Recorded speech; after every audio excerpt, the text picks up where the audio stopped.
Praise lord, హల్లెలూయా. దేవుని నామానికి స్తోత్రాలు. మీ అందరికీ నా వందనాలు తెలియజేస్తున్నాను. మీ అందరికీ కూడాను శుభ శుక్రవార శుభాకాంక్షలు తెలియజేస్తున్నాను. మన కొరకు మన యొక్క ప్రతి పాప శాపముల నిమిత్తము 2000 సంవత్సరాల క్రితము ఆయన సిలువలో బలియాగముగా నీ కొరకు నా కొరకు మనందరి యొక్క పాప శాపముల నిమిత్తమే ఆయన యొక్క విలువైనటువంటి ప్రాణాన్ని వేలలేకుండా చెల్లించినటువంటి దేవాది దేవునికి మరి ఒకసారి స్తోత్రాలు చెల్లిద్దామా? హల్లెలూయా. మరి వాక్య ధ్యానంలోనికి వెళ్ళబోయే ముందు కొద్ది నిమిషాలు ప్రార్థన చేసుకుందామా? స్తోత్రములు స్తోత్రములు స్తోత్రములైన మహాపరిశుద్ధుడ మహాగణుడ గొప్ప దేవానికి వేలాది కోట్ల వందనాలు స్తుతులు స్తోత్రాలు చెల్లిస్తున్నాం తండ్రి. పరిశుద్ధాత్మ దేవానికి స్తుతులు నీకు వందనాలు చెల్లిస్తున్నాం తండ్రి. అవునయ్యా తండ్రి, 2000 సంవత్సరాల క్రితమునైనా మా కొరకు నైనా నా తండ్రి మా యొక్క ప్రతి పాప శాపముల నుండి తండ్రి ప్రభా అయ్యా విడుదల కలుగజేయ నిమిత్తము తండ్రి మీరుండేటువంటి నిత్యజీవ రాజ్యంలో తండ్రి ప్రభా మమ్మల్ని అర్హులుగా చేయ నిమిత్తము తండ్రి మా కొరకు తండ్రి నిలువెల్లా సిలువలో నెలగొట్టబడినటువంటి గొప్ప దేవానికి స్తుతులు స్తోత్రాలైన నా తండ్రి ప్రభా అయ్యా ఈ యొక్క శుభ శుక్రవారం రోజునైనా నా తండ్రి ప్రభా ఆనాడు మీరు చేసినటువంటి త్యాగమునైనా నా తండ్రి మేము జ్ఞాపకం చేసుకుంటూ తండ్రి ప్రభా మా జీవితాలకి తండ్రి ప్రభా మీరు చూపించినటువంటి మాదిరికరమైనటువంటి జీవితాన్ని తండ్రి ప్రభా ఎటు రీతిగా తండ్రి అన్వయించుకోవాలో ఎటు రీతిగా జీవించాలో తండ్రి ప్రభా మీరు మాతో మాట్లాడుచుండగా వినగలిగినటువంటి చెవుల్ని గ్రహించగలిగినటువంటి హృదయాన్ని మాకు ప్రతి ఒక్కరికి కూడా దయచేయమని నజరుడైన యేసు అతి పుణ్య పరిశుద్ధ నామములో అడిగి వేడుకొనుచున్నాం ప్రియ పరలోకపు తండ్రి. ఆమేన్. ప్రైజ్ లార్డ్ అండి. అందరికీ కూడాను దేవుని నామం పేరిట వందనాలు చెల్లిస్తున్నాను. హల్లెలూయా. ఈరోజు శుభ శుక్రవారం చాలామందికి ఉండేటువంటి డౌట్ ఏంటంటే ఎవరైనా కానీ మరణిస్తే అది దుఃఖకరమైనటువంటి రోజు కదా, ఎందుకు ఈ క్రైస్తవులు చనిపోయినటువంటి రోజుని శుభముగా వారు భావిస్తారు? చనిపోయినటువంటి రోజుని ఎందుకు వారు శుభముగా వారు దేవుని మందిరాల్లో ప్రార్థనలు చేస్తుంటారు అని చాలామందికి డౌట్ అయితే కనుక ఉంటుంది. అయితే ఈ భూమి మీద జన్మించినటువంటి ప్రతి ఒక్క మానవుని యొక్క మరణము అది తన యొక్క సొంత వారికి బాధగా ఉండవచ్చు, లేదంటే కనుక అది శోకంతో నిండినటువంటి ఆ యొక్క పరిస్థితిగా ఉండవచ్చు. కానీ యేసుక్రీస్తు ప్రభుల వారు ఆ యొక్క పరలోక రాజ్యం విడిచిపెట్టి ఆ యొక్క నిత్య జీవ రాజ్యాన్ని విడిచిపెట్టి ఆయన ఎందుకొరకు ఈ భూలోకానికి నరావతారిగా ఆయన వచ్చారు అని అంటే గనక ఆదాము నుండి ఏలుబడి అవుతున్నటువంటి పాపము ప్రతి ఒక్కరి మీద కూడాను ఆ యొక్క పాప శాపము ఏలుబడి అవుతూ నిత్య నరకాగ్ని గుండానికి ఏడవబడుతున్నటువంటి తరుణంలో వారు అర్పిస్తున్నటువంటి పశువులని ఎడ్లని ఒక రక్తాన్ని చిందించడం ద్వారా ఏ ఒక్కరూ కూడాను ఆ యొక్క నిత్య నరకాగ్ని గుండా నుండి తప్పించుకోలేనటువంటి నిస్సహాయమైనటువంటి స్థితిలో ఉన్నటువంటి పరిస్థితుల్లో తండ్రి అయినటువంటి దేవుడు మనల్ని ఎంతగానో ప్రేమించి ఆయన యొక్క ఏకైక కుమారుడిని బలి అర్పణగా అర్పించు నిమిత్తమే ఈ భూలోకానికి నరావతారిగా ఆయన పంపించి ఉన్నాడు. హల్లెలూయా, హల్లెలూయా. ఈ భూమి మీద పుట్టినటువంటి ఏ ఒక్క నరుడైనా ఏ ఒక్క మనిషి అయినా కానీ ఏమనుకుంటారంటే 100 years బ్రతకాలి, ఇంకా ఆయుష్కాలం ఉంటే కనుక ఇంకా ఎక్కువ సంవత్సరాలు బ్రతకాలి, ఇలా కోరుకుంటారు. ఒక మంచి ఉన్నతమైనటువంటి స్థితిలో నేను జీవించాలి, ఈ భూమి మీద ఒక గొప్ప పేరు ప్రఖ్యాతులు కలిగి ఉండాలి, గొప్ప ధనం మనం సంపాదించుకోవాలి. ఇలా పుట్టినటువంటి ప్రతి నరుడు కూడాను కోరుకునేది ఏంటి అని అంటే కనుక ఈ లోకంలో ఉన్నటువంటి సంపదని, ధనాన్ని, సుఖభోగాల్ని, సమస్తాన్ని కూడాను అనుభవించాలనే పుట్టేటువంటి ప్రతి మానవుడు కోరుకునేది. కానీ ఈ భూలోకాన జన్మించినటువంటి నరుడిగా జన్మించినటువంటి యేసుక్రీస్తు ప్రభులు వారు మాత్రము ఆయన ఈ భూమి మీద ఉన్నటువంటి సుఖ సంతోషాలని ఆయన పొందుకోవాలని రాలేదు, కానీ నిత్య జీవ రాజ్యంలో ఉన్నటువంటి శాశ్వతమైనటువంటి ఆనందాన్ని మన కొరకు ఇచ్చు నిమిత్తమే ఆయన విలువైనటువంటి ప్రాణాన్ని, పరిశుద్ధమైనటువంటి రక్తాన్ని మన కొరకు చిందించు నిమిత్తమే, ప్రాణము పెట్టు నిమిత్తమే ఆయన ఈ భూలోకానికి నరావతారిగా వచ్చి ఉన్నాడు. హల్లెలూయా. అయితే ఈరోజు పరిశుద్ధాత్మ యొక్క ప్రేరేపణ ద్వారా యేసుక్రీస్తు ప్రభుల వారు సిలువలో పలికినటువంటి 7 మాటలను గురించి, ఆ యొక్క 7 మాటల ద్వారా మన జీవితానికి ఏ రీతిగా మనం అన్వయించుకోవాలి, ఆయన చూపించినటువంటి మార్గాల్లో మనం ఏ రీతిగా నడుచుకోవాలనేటువంటి విషయాలనైతే కనుక మనం తెలుసుకుందాము. హల్లెలూయా. మరి సిలువలో ఆయన 7 మాటలు అయితే కనుక పలకడం జరిగింది. హల్లెలూయా. ఉదయకాలం 9 గంటల సమయం నుండి ఆయన సిలువ ప్రయాణము, ఆయన మిట్ట మధ్యాహ్నం 3 గంటల వరకు కూడాను ఆయన సిలువలో వేలాడుతూనే ఉన్నారు. మిట్ట మధ్యాహ్నం ఆ ఎండలో కూడాను భయంకరమైనటువంటి శీలలతోటి కొట్టబడి, ముండ్ల కిరీటంతో నొక్కబడి, శరీరం అంతా దున్నబడినటువంటి స్థితిలో ఆకాశంలో ఆయన సిలువలో వేలాడుతున్నారు. ఎక్కడ ఆయన సిలువలో వేలాడుతున్నారు అని అంటే కనుక 2 బందిపోటు దొంగల మధ్య ఆయనని సిలువ వేసినటువంటి వారిగా ఉన్నారు. హల్లెలూయా. అయితే ఈరోజు సిలువలో ఆయన పలికినటువంటి 7 మాటలను గురించి మనం తెలుసుకుందాం. ఎందుకు ఈ 7 మాటలు అంత ప్రశస్తమైనవి, ఎందుకు మనం ఆ 7 మాటలను గురించి ప్రత్యేకంగా ఈరోజు మనం తెలుసుకోవాలి అని అంటే కనుక చిన్న ఎగ్జాంపుల్ మీకు చెప్తాను. ఇంట్లో ఎవరైనా కానీ పెద్దవాళ్ళు వారు మరణ దశలో ఉన్నప్పుడు, మరణ పడక మీద ఉన్నప్పుడు వాళ్ళు ఏం చేస్తారని అంటే కనుక కొద్ది రోజుల్లో మరణిస్తారని డాక్టర్స్ చెప్పినప్పుడు వారికి ఇష్టమైనటువంటి వారిని, వారి కొడుకునో లేదంటే మనవడినో మనవరాలనో దగ్గరికి పిలిచి వారి చెవిలో కొన్ని మాటలు అయితే కనుక చెప్తారు. అయితే ఆ వ్యక్తి మరణించిన తర్వాత ఏ మాటలైతే విన్నాడో ఆ మనవడు కానీ, మనవరాలు కానీ, కొడుకు కానీ, కూతురు కానీ ఆ మాటల్ని జీవితాంతము కూడా నెమరు వేసుకుంటూ ఉంటారు. నా తండ్రి చనిపోయేటువంటి ఆఖరి గడియల్లో, ఆఖరి క్షణంలో నాతో ఈ మాటలు చెప్పారు. అప్పటి వరకు తన జీవితం ఏ రీతిగా అన్నా ఉండని, అప్పటి వరకు తండ్రి అంటే గౌరవం లేనటువంటి స్థితిలో ఉండని, అప్పటి వరకు తండ్రికి ప్రయారిటీ ఇవ్వనటువంటి స్థితిలో ఉండని, ఇష్టానుసారంగా తను లోకంలో తిరుగుతూ ఉండని, కానీ ఎప్పుడైతే తండ్రి తన యొక్క చివరి దశలో ఏ మాటలైతే చెప్తాడో ఆ మాటలకి ఆ యొక్క వ్యక్తి ఏం చేస్తారంటే కనుక తన లైఫ్ లాంగ్ కూడాను తన హృదయంలోనికి ఆ మాటలు తీసుకుని, ఆ మాటల మీద నేను నిలబడాలి, నా తండ్రి ఈ మాట చెప్పాడు. సపోజ్ నువ్వు నా కొరకు, నేను బ్రతికున్న నాళ్ళే నువ్వు నా కొరకు సరైనటువంటి జీవితం జీవించలేదు, నీ ఇష్టానుసారంగా నీవు జీవించావు, కనీసం నేను ఇప్పుడు చనిపోయేటువంటి పరిస్థితిలోనికి నేను వెళుతున్నాను, నేను మరణిస్తున్నాను, ఇక మీదటైనా కానీ నీ జీవితాన్ని బాగు చేసుకో, సరైనటువంటి మార్గంలో నీవు జీవించు, నీ కుటుంబాన్ని నువ్వు కట్టుకో అని ఒక మాట చెప్పాడు అనుకోండి. అప్పటి వరకు తన జీవితం ఎలాంటి స్థితిలో గడిపినప్పటికీ, ఎలాంటి దుర్వ్యసనాలు కలిగి ఉన్నప్పటికీ కూడాను తండ్రి చెప్పినటువంటి చివరి మాటలు తన హృదయంలో కలిచివేస్తుంటుంది.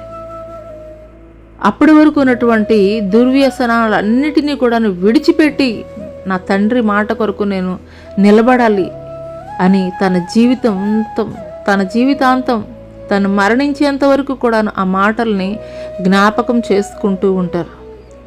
ఈ లోకంలో ఉన్నటువంటి వ్యక్తులు మరణిస్తున్నటువంటి సమయంలో చెప్పేటువంటి మాటలకి అంత విలువ ఉన్నప్పుడు, పరిశుద్ధుడైనటువంటి దేవుడు ఆయన సిలువలో వేలాడుతూ ఆయన పలికినటువంటి మాటలు మనమెందుకు విలువైనటువంటి మాటలుగా, శ్రేష్టమైనటువంటి మాటలుగా మన జీవితాలకి అన్వయించుకోకూడదు? ఈరోజు అదే పరిశుద్ధాత్మ దేవుడు మనతోటి మాట్లాడుతున్నారు. ఆయన సిలువలో పలికినటువంటి 7 మాటల ద్వారా మన జీవితానికి అప్లై చేసుకుందాము. హల్లెలూయా. మొదటగా చూసుకున్నట్లయితే లూకా సువార్త ఒకసారి చూద్దామండి. హల్లెలూయా. లూకా సువార్త 23వ అధ్యాయము 34వ వచనం. సిలువలో ఆయన పలికినటువంటి మొదటి మాట, యేసు, తండ్రి, వీరేమి చేయుచున్నారో వీరెరుగరు గనుక వీరిని క్షమించమని చెప్పెను. హల్లెలూయా. ఆయన మొట్టమొదటగా పలికినటువంటి మాట ఏంటో తెలుసండి? తండ్రి, వీరు ఏం చేస్తున్నారో వీరికి తెలియదయ్యా, దయచేసి క్షమించయ్యా అని వారిని క్షమించినటువంటి వారిగా ఉన్నారు. ఎవరిని కూర్చోండి యేసు ఈ మాటలు పలికింది?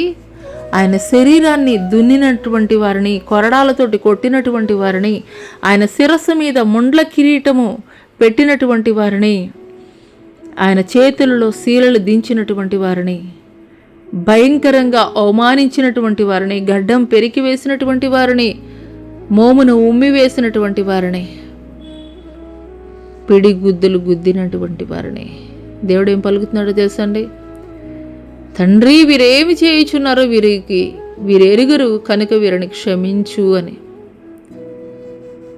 నిజంగానండి, అలాంటి స్థితి, అలాంటి పరిస్థితి, అలాంటి వ్యతిరేకమైనటువంటి స్థితి నీ జీవితంలో ఎదురైతే నువ్వు క్షమించగలవా? క్షమించేటువంటి గొప్ప మనసు నువ్వు కలిగి ఉన్నావా? ఎదుటి వాళ్ళు ఒక చిన్న మాట అంటేనే మనం తట్టుకోలేము. ఎదుటి వాళ్ళు నువ్వు చేసినటువంటి పొరపాటును బట్టే వాళ్ళు అదే మాటను మరలా తిరిగి నీతోటి మాట్లాడినప్పుడు నువ్వు దాన్ని సహించలేవు. మరలా ఎదురు తిరిగి వారికి సమాధానం చెప్పాలని అనుకుంటావు. కానీ ఏ నేరం ఎరిగినటువంటి యేసయ్య, ఏ పాపము, ఏ దోషము ఎరిగినటువంటి యేసయ్యని అంతగా హింసించి, అంతగా దూషించి, అంతగా కొరడాలతోటి కొట్టి ఆయన సిలువకి ఎక్కించినటువంటి వారిని గూర్చి దేవుడు ఏం మాట్లాడుతున్నారు తెలుసండి? తండ్రి, వీరేమి చేయుచున్నారో వీరెరుగరు, వీరిని క్షమించని. నిజంగానండి, వాళ్ళకి తెలియదు. ఎందుకు తెలియదు అని అంటే కనుక ఆయన నిజముగా పరలోకం నుండి దిగి వచ్చినటువంటి దేవుని కుమారుడు అనేటువంటి విషయం వారు గ్రహింపక గ్రుడ్డితనాన్ని కలిగి ఉన్నారు. కాబట్టే ఆయనని అంతగా వారు అవహేళన చేసినటువంటి వారిగా ఉన్నారు. యేసుక్రీస్తు ప్రభుల వారు ఆయన శిలువ మ్రాను మీద బలియాగముగా ఆయన అర్పించుకుంటున్నటువంటి వారుగా ఉన్నారు. బలియాగముగా అర్పించుకుంటున్నటువంటి వారుగా ఉన్నారు. బలియాగముగా అర్పించుకునేటువంటి సమయంలో ఆయన పలికినటువంటి మొట్టమొదటి మాట, తండ్రి, వీరేమి చేయుచున్నారో వీరెరుగరు, వీరిని క్షమించు అని మాట్లాడారు. చాలామంది ఈ లోకంలో ఎదుటి వాళ్ళకి చెప్పడానికి మాటలు చెబుతారు కానీ వారి లైఫ్లో ఇంప్లిమెంట్ చేయాలి అని అంటే మాత్రం చేయరు. కానీ మనం నమ్మినటువంటి దేవుడు ఆ రీతిగా కాదండి. ఆయన ఆచరించి మనకి ఏదైతే చెబుతున్నారో ముందుగా అది ఆయన ఆచరించి మనకి చెప్పేటువంటి వారిగా అయితే కనుక ఉన్నారు. మరి మత్తయి సువార్త 5:24లో కనుక మనం చూసుకున్నట్లయితే ఆయన ఒక మాట అయితే కనుక మాట్లాడుతున్నారు. అంటే అర్పణం ఏ రీతిగా, బలిపీఠం దగ్గర అర్పణం అర్పించేటప్పుడు ఏ రీతిగా అర్పించాలనేటువంటి విషయాన్ని అయితే కనుక దేవుడు తెలియజేస్తున్నాడు. అక్కడ మత్తయి సువార్త 5:24 అక్కడ బలిపీఠమును ఎదుటనే నీ అర్పణము విడిచిపెట్టి మొదట నీ వెళ్ళి నీ సహోదరునితో సమాధాన పడుము, అటు తర్వాత వచ్చి నీ అర్పణము అర్పించుము. హల్లెలూయా. బలిపీఠం దగ్గరికి వెళ్ళేటప్పుడు మనం ఏ రీతిగా ఉండాలి అనేటువంటి విషయాన్ని దేవుడు తెలియజేస్తున్నాడు. నువ్వెవరితోటైనా సమాధానం కలిగి లేవా? లేదా నీ మీద ఎవరైనా కానీ సమాధానం కలిగి లేనటువంటి స్థితిలో ఉంటున్నారా? లేదంటే నీకు వ్యతిరేకంగా చేసినటువంటి కార్యములను బట్టి క్షమించలేనటువంటి స్థితిలో నీవు ఉంటున్నావా? అట్టి రీతిగా ఉంటున్నట్లయితే నువ్వు బలిపీఠం దగ్గరికి వెళ్ళి నీ అర్పణ అర్పించేటువంటి సమయంలో మొదట వెళ్ళి వారితోటి సమాధానం పడు, వారిని క్షమించు అని చెప్పేసి దేవుడు చెప్తున్నాడు. మన అర్పణ ఎలా పడితే అలాగూ అర్పిస్తే దేవుడు అంగీకరించేవాడిగా అయితే గనక లేదండి. పరిశుద్ధమైనటువంటి అర్పణము మనం అర్పించేటువంటి వారముగా ఉండాలి. మనము ఇతరులని క్షమించేటువంటి వారముగా ఉండాలి. ఆ సమయంలో నీకు జ్ఞాపకం వచ్చిందనుకోండి, ఎవరి మీదైనా కానీ నువ్వు ఆయాసం పెట్టుకున్నట్లు, లేదా నీ మీద ఎవరైనా ఆయాసం పెట్టుకున్నట్లు నీ జ్ఞాపకం వస్తే మొదటగా వెళ్ళి వారిని క్షమించి వారితోటి సమాధానం పడి అర్పణం అర్పించమంటున్నాడు. అదే రీతిగా యేసుక్రీస్తు ప్రభుల వారు కూడాను ఆ యొక్క శిలువ రాణి మీద తను తాను బలియాగముగా అర్పణముగా అర్పించుకునేటువంటి సమయంలో ఆయన పలికినటువంటి మొట్టమొదటి మాట ఏంటో తెలుసండి? తండ్రి, వీరేమి చేయుచున్నారు, వీరెరుగరు గనక వీరిని క్షమించు అని. హల్లెలూయా. మన జీవితాల్లో కూడాను మనము అర్పణముగా దేవునికి మనల్ని మనం బలియాగముగా అర్పించుకోవాలి. విరిగి నలిగినటువంటి మనసే నాకు నిజమైనటువంటి బలియాగము, అర్పణము అని చెప్పేసి దేవుడు మాట్లాడుతున్నారు. నువ్వు విరిగి నలిగినటువంటి స్థితిలో ఉన్నట్లయితే గనక నిశ్చయముగా నీ అర్పణమును దేవుడు అంగీకరించేటువంటి వాడిగా ఉన్నాడు. నీ యొక్క అర్పణము సమాధానకరమైనది అయ్యున్నట్లయితే గనక నిశ్చయముగా అది అంగీకార యోగ్యమైనది అయ్యున్నట్లుగా అయితే గనక దేవుడు తెలియజేస్తున్నాడు. అందుకొరకే ఆయన బలి అర్పణముగా తనను తాను అర్పించుకునేటువంటి ముందు ఆయన మొట్టమొదటిగా సిలువలో పలికినటువంటి మాట, తండ్రి, వీరేమి చేయుచున్నారు, వీరెరుగరు, వీరిని క్షమించు అని దేవుడు మాట్లాడినటువంటి వారిగా ఉన్నారు. హల్లెలూయా, హల్లెలూయా. రెండో విషయం ఏంటనంటే కనుక లూకా సువార్త 23వ అధ్యాయము 43వ వచనం కనుక మనం చూసుకున్నట్లయితే 23వ అధ్యాయం 43వ వచనం, అందుకే ఆయన వానితో, నేడు నీవు నాతో కూడా పరదేశంలో ఉందువని నిశ్చయముగా నీతో చెప్పుచున్నానెను. హల్లెలూయా. ఆయన పలికినటువంటి సిలువలో పలికినటువంటి రెండవ మాట, అందుకే ఆయన వానితో, నేడు నీవు నాతో కూడా పరదేశంలో ఉందువని నిశ్చయముగా నీతో చెప్పుచున్నాను. ఈ యొక్క సందర్భము యేసుక్రీస్తు ప్రభుల వారు మాట్లాడినటువంటి సందర్భం ఏంటంటే, యేసుక్రీస్తు ప్రభుల వారు సిలువకి అప్పగింపబడినటువంటి సమయంలో యేసుక్రీస్తుకి ఇరువైపులా కూడాను ఇద్దరు బందిపోటు దొంగలను అయితే కనుక సిలువ వేయడం జరిగింది. అందులో ఒక దొంగ వచ్చి యేసుతోటి ఏమంటున్నారంటే, నువ్వు నిజంగా దేవుని కుమారుడు అయితే కనుక నువ్వు రక్షించుకుని మమ్మల్ని కూడా రక్షించని మాట్లాడుతున్నాడు. కానీ మరొక దొంగ ఏమంటున్నాడంటే, మనం చేసినటువంటి ఈ యొక్క పాపాన్ని బట్టి ఈ శిక్ష మనకు సరైనదే, కానీ మరి ఆయన అయితే కనుక నిజంగా దేవుని కుమారుడు, ఆయనలో ఏ దోషము లేదని ఆ యొక్క దొంగ అప్పటికప్పుడే సిలువలోనే ఏమని అడుగుతున్నాడండి? ఆయన్ని చూచి, యేసు, నీవు నీ రాజ్యంలోనికి వచ్చినప్పుడు నన్ను జ్ఞాపకం చేసుకోమని చెప్పేసి ఆ యొక్క దొంగ అయితే అడుగుతున్నాడు. అందుకు సమాధానంగా దేవుడు చెప్తున్నారు, అందుకే ఆయన వానితో, నేడు నీవు నాతో కూడా పరదేశంలో ఉందువని నిశ్చయముగా నీతో చెప్పుచున్నానెను. హల్లెలూయా, హల్లెలూయా. ఇక్కడ ప్రక్కన ఉన్నది ఎవరండి? బందిపోటు దొంగ. యేసుక్రీస్తు ప్రభుల వారు పరిశుద్ధుడైనటువంటి దేవుడు. ఇక్కడ వేరియేషన్ చూపించట్లేదండి. దేవుడు వేరియేషన్ చూపించట్లేదు. నువ్వు దొంగవి, నేను దేవుని కుమారుడిని, నిన్ను నేను ఎలా క్షమించగలను, నిన్ను నాతో కూడా ఎలా తీసుకెళ్ళగలను అనేటువంటి వేరియేషన్ అయితే కనుక అక్కడ దేవుడు చూపించడం లేదు. కానీ ఎప్పుడైతే యేసు నిజమైనటువంటి దేవుడు, దేవుని కుమారుడని ఆ యొక్క దొంగ గ్రహించుకున్నాడో, తన యొక్క పాపాన్ని ఎప్పుడైతే ఒప్పుకున్నాడో, పశ్చాత్తాపం కలిగి యేసుక్రీస్తు ప్రభుల వారిని అడిగాడో, అప్పుడే దేవుడు తనతో కూడా పరదేశంలో ఉండుటకు దేవుడు అవకాశం ఇచ్చినటువంటి వాడిగా ఉన్నాడు. హల్లెలూయా. ఈ లోకంలో చూసుకున్నట్లయితే కనుక ప్రయారిటీస్ ఏ రీతిగా ఉంటాయి అని అంటే కనుక కేటగిరీ వైస్ అయితే కనుక ప్రయారిటీస్ ఉంటాయి. ఈ లోకంలో మనం చూసుకున్నట్లయితే కనుక వారి యొక్క ప్రాంతాన్ని బట్టో, మతాన్ని బట్టో, కులాన్ని బట్టో, లేదంటే వారికి కలిగినటువంటి బ్యాక్గ్రౌండ్ని బట్టో, వారికి కలిగినటువంటి ధనాన్ని బట్టో, ఉద్యోగాన్ని బట్టో, వ్యాపారాన్ని బట్టో, ఇలా లోక సంబంధమైనటువంటి ప్రయారిటీస్ ఎవరైతే గనక ఆధిక్యమైనటువంటి స్థితిలో ఉంటారో అటువంటి వారికి మాత్రమే ప్రయారిటీ ఇచ్చేటువంటి వారిగా ఉంటారు. కనీసం అటువంటి వారిని ప్రక్కన కూర్చోవడానికి కూడాను అనుమతించినటువంటి వారుగా ఉంటారు. కానీ యేసుక్రీస్తు ప్రభుల వారు దొంగ అడిగినటువంటి మాటకి ఆయన చూచి, యేసు నీవు రాజ్యంలోనికి వచ్చినప్పుడు నన్ను జ్ఞాపకం చేసుకోమంటే ఆయన వెంటనే ఆన్సర్ చేస్తున్నాడు. ఏంటో తెలుసండి, నీవు నేడు నాతో కూడా పరదేశంలో ఉంటావని చెప్పేసి దేవుడు తెలియజేస్తున్నాడు. పరిశుద్ధ గ్రంథంలో గనుక మనం చూసుకున్నట్లయితే గలతీయులకు రాసినటువంటి పత్రిక 3వ అధ్యాయము 27-28 వచనాలు కనుక మనం చూసుకున్నట్లయితే, క్రీస్తులోనికి బాప్తీసం పొందిన మీరందరూ క్రీస్తును ధరించుకొని ఉన్నారు. ఇందులో యూదుడని, గ్రీసు దేశస్థుడని, దాసుడని, స్వతంత్రుడని లేదు, పురుషుడని, స్త్రీ అని లేదు, యేసుక్రీస్తునందు మీరందరూ ఏకముగా ఉన్నారు. హల్లెలూయా, హల్లెలూయా. దేవుని మందిరంలోనికి వచ్చేటువంటి వారు అర్హతలు కావాలండి, లేదంటే కనుక ఏమైనా ప్రయారిటీస్ కావాలా, ధనవంతుడు లేదంటే కనుక పేదరికంలో ఉన్నటువంటి వారు అర్హత కాదు, లేదంటే కనుక వారికి కలిగినటువంటి యోగ్యత కాదు, వారికి ఉన్నటువంటి బ్యాక్గ్రౌండ్ ఏది కాదు.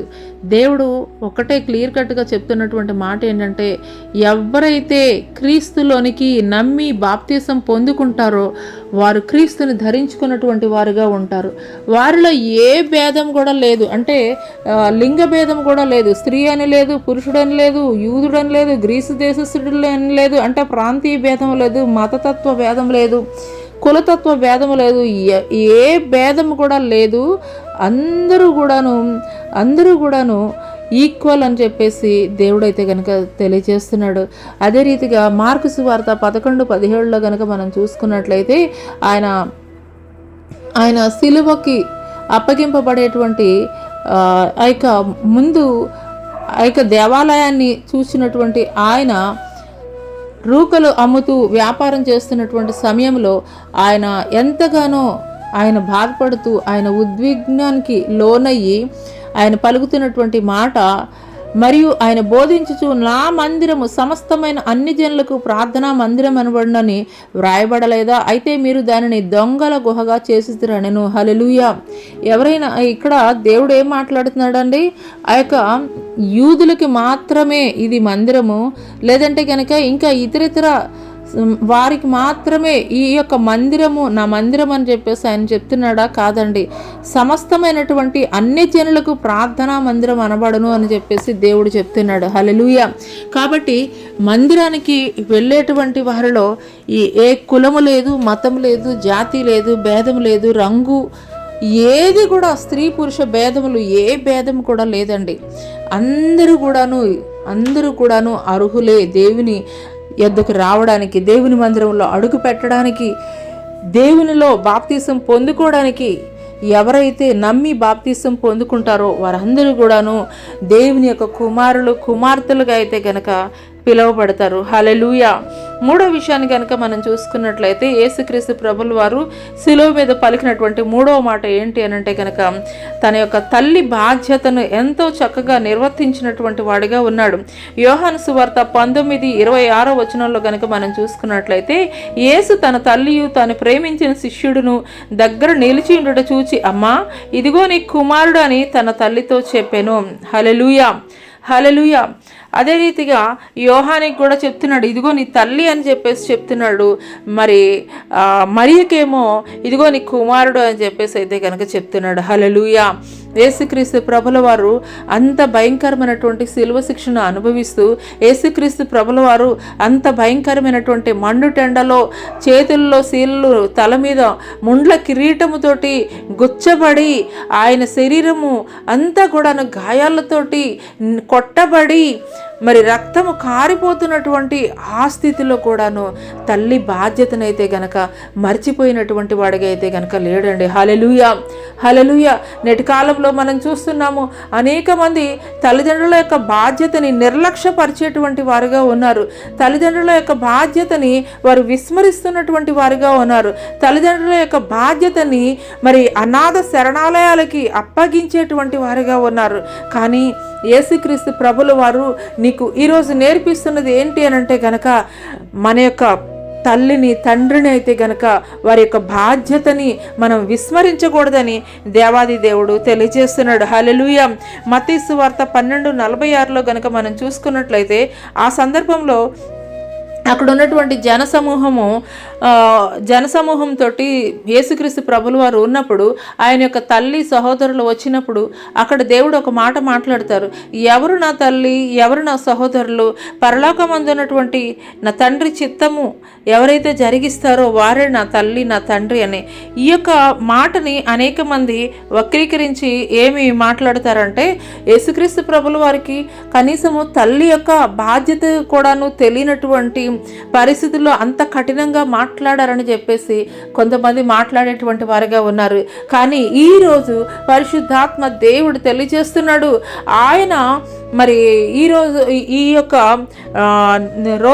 ఈ యొక్క డేస్లో మనం చూస్తున్నాము, మరి నేటి కాలంలో మనం చూస్తున్నాము మదర్స్ డే అని, ఫాదర్స్ డే అని చెప్పేసి మరి ఆ డేస్లోనే తల్లిదండ్రులకు ప్రయారిటీ ఇచ్చి తల్లిదండ్రులను ఆ రోజే మరి ఘనంగా వారికి ప్రయారిటీ ఇచ్చేటువంటి వారుగా ఉన్నారు. కానీ దేవుడు అటువంటి వాడు కాదండి. ఆయన శిలువ రాణి మీద వేలాడుతున్నప్పటికీ కూడాను ఆయన తన తల్లి యొక్క బాధ్యతని విస్మరించినటువంటి వాడిగా అయితే గనక లేరు. హల్లెలూయా, హల్లెలూయా. కాబట్టి మనం ఆ యొక్క సందర్భాన్ని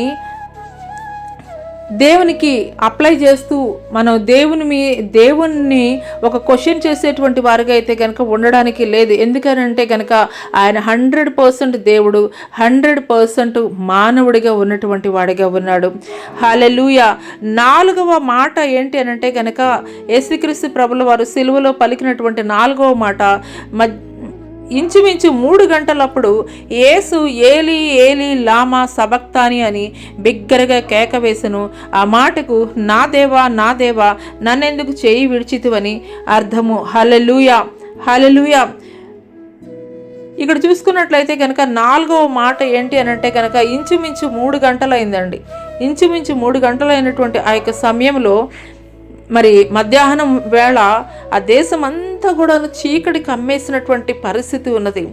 ఇక్కడ మనం చూసుకున్నట్లయితే కనుక ఈ యొక్క పరిస్థితి ఏ రీతిగా ఉన్నది అనంటే కనుక సర్వ మానవాళి పాపం అంతా కూడాను ఆయన మీద మోపబడినటువంటి స్థితి అయితే కనుక ఉన్నదండి. సర్వ మానవాళి పాపమంతా కూడాను ఆయన మీద మోపబడినటువంటి స్థితిని అయితే కనుక మనం చూస్తున్నాము. భయంకరమైనటువంటి ఆ యొక్క శిలువ శ్రమని అనుభవిస్తున్నటువంటి ఆయన, భయంకరమైనటువంటి శిలువ శ్రమను అనుభవిస్తున్నటువంటి ఆయన మరి సర్వ మానవాళి పాపము ఆయన మీద మోపబడినప్పుడు తండ్రి ఒక్క క్షణము యేసుక్రీస్తు ప్రభుల వారి యొక్క చేయి విడిచిపెట్టినటువంటి వాడిగా ఉన్నాడు. హల్లెలూయా, హల్లెలూయా, హల్లెలూయా. ఏలీ ఏలీ లామా సబక్తాని అని బిగ్గరగా కేక వేసిన ఆ మాటకు నా దేవా నా దేవా నన్నెందుకు చేయి విడిచితివని అర్థము. మరి ఇది లేఖన భాగము, అంటే ప్రవక్తల యొక్క ప్రవచనం నెరవేర్పు నిమిత్తమే దేవుడైతే గనక మరి ఈ మాట పలికాడని తెలియచేయబడుతుంది. కీర్తనల గ్రంథం 22వ అధ్యాయము 1వ వచనంలో దావీదు రాసినటువంటి ఆ యొక్క కీర్తన, నా దేవా నా దేవా నీవు నన్నేలా విడనాడితివి, నన్ను రక్షింప నా ఆర్తధ్వని వెనక నీవేళ దూరముగా ఉన్నావు అనేటువంటి ఆ యొక్క ప్రవచనము నెరవేర్పు జరిగింది అనేటువంటి విషయాన్ని అయితే కనుక మనం గ్రహించుకోవాలి. హల్లెలూయా. భయంకరమైనటువంటి సర్వ మానవాళి పాపము సొగసైనను స్వరూపమైనను లేకుండా ఆయన సర్వ మానవాళి పాపము అది ఎంతో భయంకరమైనటువంటి పాపముగా ఆయన మీద మోపబడినప్పుడు తండ్రి ఒక్క క్షణము ఆయన చేయి విడిచినప్పుడు ఎంతో భయంకరమైనటువంటి శిలువ శ్రమల్ని కొరడాలతోటి కొట్టినప్పుడు కానీ, లేదంటే కనుక మరి బెత్తాలతోటి కొట్టినప్పుడు కానీ, ముండ్ల కిరీటం పెట్టినప్పుడు కానీ, శరీరాన్ని ఎంతగా హింసించినప్పటికీ కూడాను ఆయన అంతగా బాధపడలేదు. కానీ ఒక్క క్షణము తండ్రి యొక్క ఎడబాటునైతే గనక తట్టుకోలేకపోయాడు. హల్లెలూయా. తండ్రి యొక్క ఎడబాటునైతే గనక తట్టుకోలేకపోయాడు. హల్లెలూయా, హల్లెలూయా. ఇది ఏ రీతిగా చెప్పాలనంటే కనుక యేసుక్రీస్తు ప్రభుల వారు ఆయన యొక్క పెయిన్, ఆయన యొక్క స్ట్రగులింగ్ పీక్ స్టేజ్ అని చెప్పాలి. ఆయన యొక్క బాధ కానీ, లేదంటే కనుక ఆయన ఫిజికల్ ఎమోషన్ కానీ, సఫరింగ్ ప్రతి ఒక్కటి కూడాను ఇంకా టాప్ మోస్ట్ స్టేజ్ అని చెప్పాలి. ఎందుకొరకనంటే కనుక సర్వ మానవాళి పాపము కూడాను ఆయన మీద మోపబడినప్పుడు తండ్రి చేయి విడిచినటువంటి వాడిగా ఉన్నాడు. హల్లెలూయా, హల్లెలూయా, హల్లెలూయా. 2 కొరింథీయులకు రాసినటువంటి పత్రిక ఒకసారి చూద్దామండి. 2 కొరింథీయులకి రాసినటువంటి పత్రిక, హల్లెలూయా, 5వ అధ్యాయము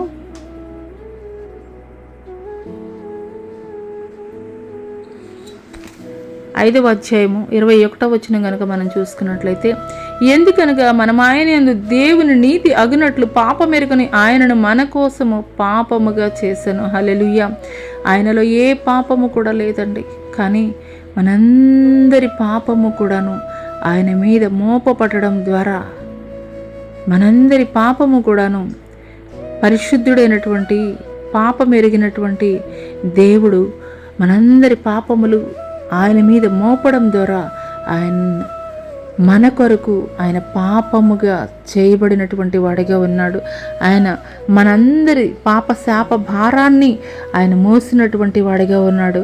అది ఎంత భయంకరమైనటువంటి పెయిన్ అంటే అన్బేరబుల్ అని చెప్పాలి.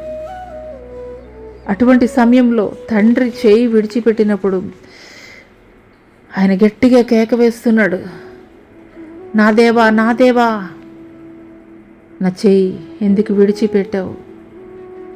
హల్లెలూయా, హల్లెలూయా, హల్లెలూయా, హల్లెలూయా, హల్లెలూయా,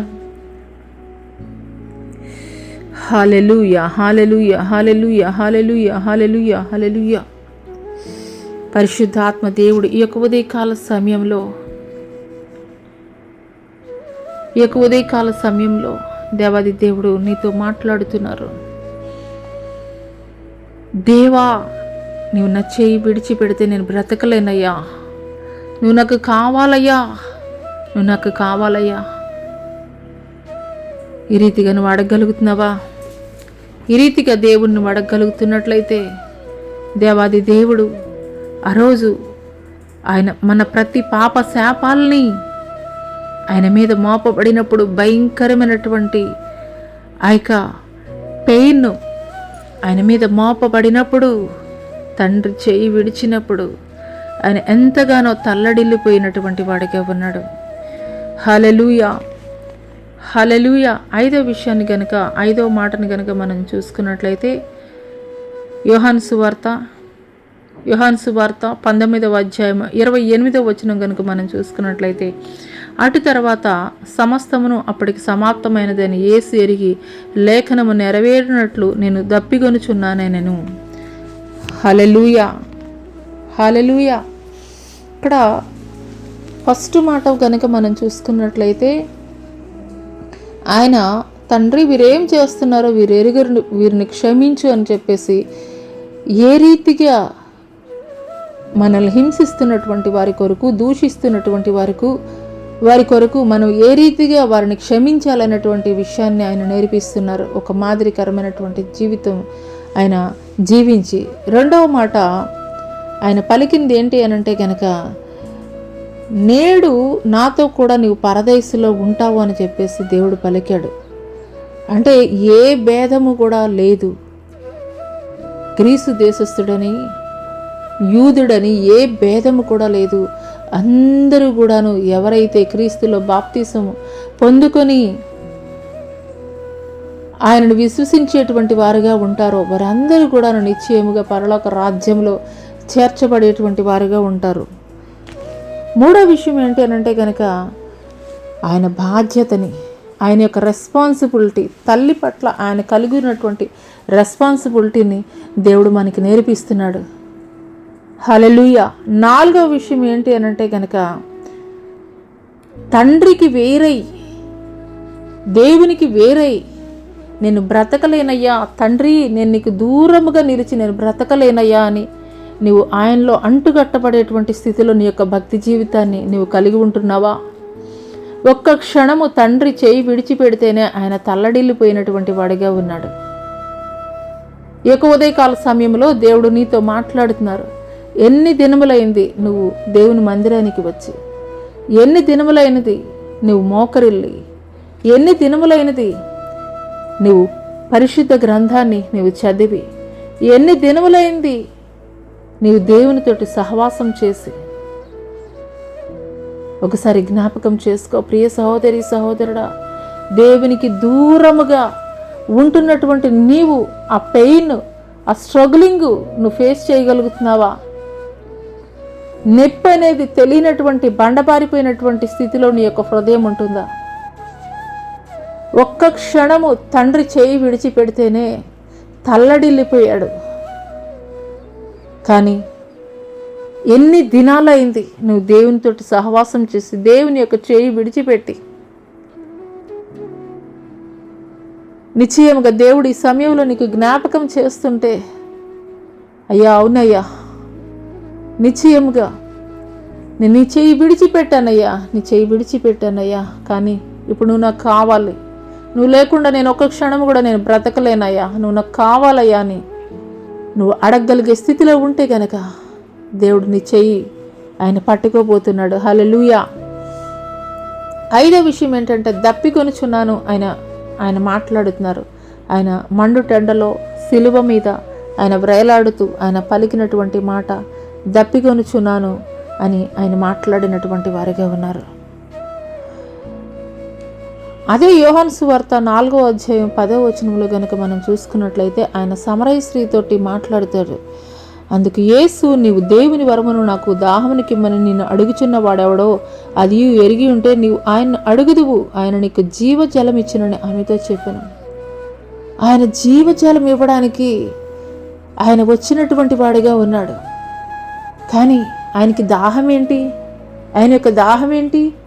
ఆయన యొక్క దాహము నీవిచ్చేటువంటి ఆ బావిలో నీరా కాదు. ఆయన అడుగుతున్నది ఏమిటి అని అంటే కనుక ఆత్మల యొక్క దాహము. ఆయన అడుగుతున్నది ఏమిటి అని అంటే కనుక ఆత్మల యొక్క దాహము. ఆయన 33.5 సంవత్సరాలు ఆయన ఈ భూమి మీద నడయాడి, ఆయన 3.5 సంవత్సరాలు ఆయన సువార్త ప్రకటించి అద్భుతాలు, ఆశ్చర్య కార్యాలు, మరణించినటువంటి వారిని సైతం జీవంలోనికి లేవనెత్తినటువంటి దేవుడిని వారు ఏం చేశారండి? సిలువకి అప్పగించారు. సిలువ మ్రానికి కొట్టినటువంటి వారిగా ఉన్నారు. మారు మనసు పొందనటువంటి వారిగా ఉన్నారు. దేవుని తట్టు తిరగనటువంటి వారిగా ఉన్నారు. వారి హృదయాలు కఠినమైనటువంటి హృదయాలుగా మార్చబడినటువంటి హృదయాలుగా ఉన్నాయి.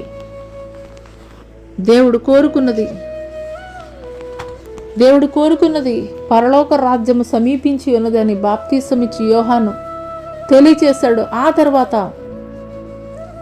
యేసుక్రీస్తు ప్రభుల వారు కూడా సువార్త ప్రకటిస్తూ పరలోక రాజ్యము సమీపించి ఉన్నదని, మారు మనసు పొందుడని ఆయన ప్రకటించినటువంటి వారిగా ఉన్నారు. ఆయన దాహం ఏమిటో తెలుసా?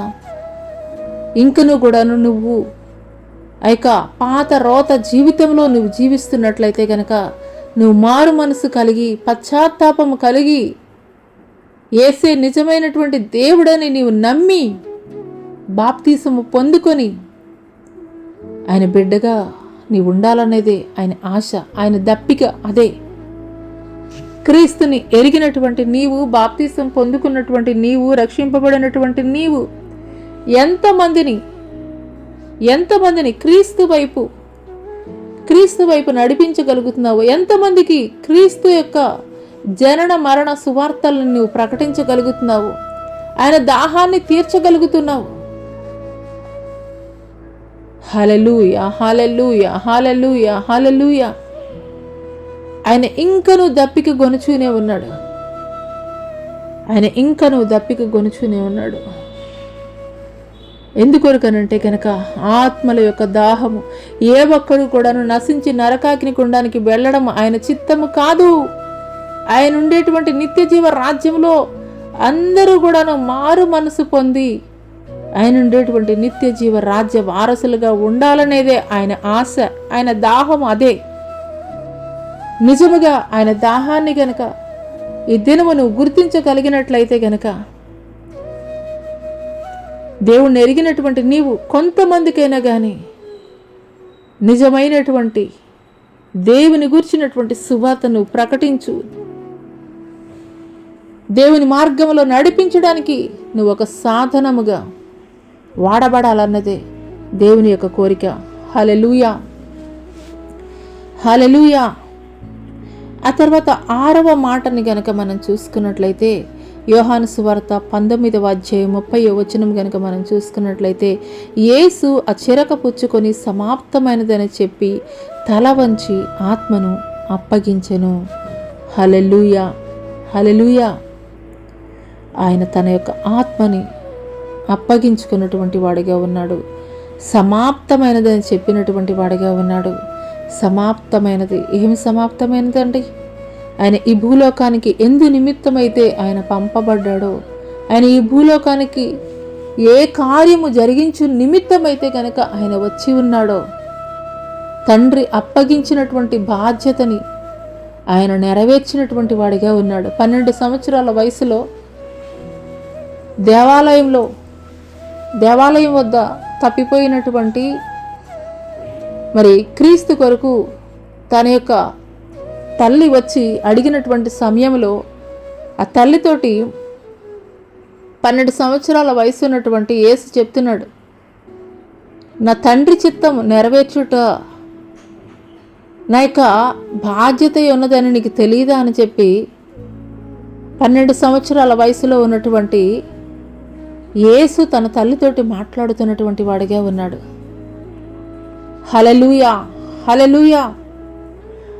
ఆయన ఈ భూలోకానికి వచ్చింది, ఆయన నరావతారిగా ఈ భూలోకంలో ఉన్నటువంటి సకలమైనటువంటి ఐశ్వర్యమును, సకలమైనటువంటి భోగములను అనుభవించడానికి ఆయన రాలేదు. కానీ ఆయన 100% దేవుడు, 100% మానవుడిగా తండ్రి చిత్తాన్ని శిలువ మ్రాని మీద ఆయన విలువైనటువంటి ప్రాణాన్ని వెల లేకుండా చెల్లించు నిమిత్తమే నీవు నేను కూడాను ఆయన ఉండేటువంటి నిత్య జీవ రాజ్యములో సదాకాలము అర్హులుగా చేర్చబడు నిమిత్తమే.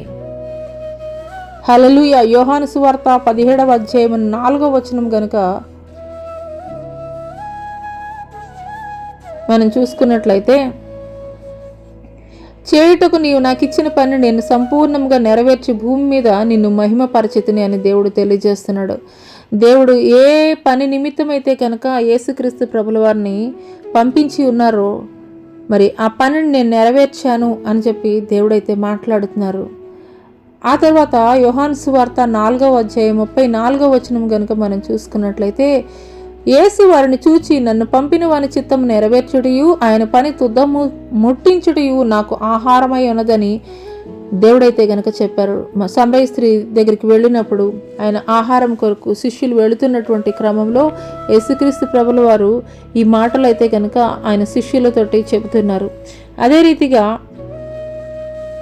రోమీలకు రాసినటువంటి పత్రిక 10వ అధ్యాయం 4వ వచనంలో గనక మనం చూసుకున్నట్లయితే, విశ్వసించి ప్రతివానికి నీతి కలుగుటకై క్రీస్తు ధర్మశాస్త్రమునకు సమాప్తి అయి ఉన్నాడు. హల్లెలూయా. ఒకటి వచ్చి ఆయన సమాప్తం చేసింది ఏమిటి అనంటే కనుక, ఆయన సమాప్తం చేసింది ఏమిటి అనంటే కనుక తండ్రి ఏ పని మీదైతే కనుక ఈ భూలోకానికి పంపించారో ఆ పనిని ముగించుకున్నటువంటి వాడిగా ఉన్నాడు. ఈ లోక సంబంధమైనటువంటి వాటి కొరకు కాదు అని ఆ యొక్క సమరయ ప్రాంతంలో శిష్యులకి తెలియజేసినటువంటి వాడిగా ఉన్నాడు. రెండవది ఏంటి అనంటే కనుక ధర్మశాస్త్రానికి సమాప్తము పలికినటువంటి వాడిగా ఉన్నాడు. ఎప్పుడైతే ఆయన శిలువ మ్రాను మీద కొట్టబడి ఉన్నాడో ధర్మశాస్త్రము సమాప్తి చేయబడింది అని చెప్పి దేవుడు తెలియజేస్తున్నాడు. సమాప్తము. ధర్మశాస్త్రము అంటే ఏంటండి? పంటికి పన్ను, కంటికి కన్ను. పాపం చేసినటువంటి ప్రతి ఒక్కరిని కూడాను రాళ్లతో కొట్టి చంపాలి, కానీ ధర్మశాస్త్రాన్ని కొట్టివేయడానికి నేను వచ్చి ఉన్నానని దేవుడు తెలియజేశాడు. ధర్మశాస్త్రానికి సమాప్తి పలికాడు. తండ్రి ఏ పని నిమిత్తమైతే ఆయన్ని ఈ భూలోకానికి పంపించాడో అది నెరవేర్చి తండ్రిని మహింపరిచినటువంటి వాడిగా ఉన్నాడు. హల్లెలూయా, హల్లెలూయా. దేవుడు ఇక్కడ చెబుతున్నటువంటి మాట ఏంటనంటే కనుక ఆయన తండ్రి ఏ పని మీద అయితే పంపించారో ఆ పనిని సమాప్తం చేసినటువంటి వాడిగా ఉన్నాడు. అదే రీతిగా దేవుడు నిన్ను పిలిచినటువంటి పిలుపుని ఒకసారి జ్ఞాపకం చేసుకో. ఈ భూమి మీద దేవుడు నిన్ను ఎందుకు ఆయన సృష్టించాడు?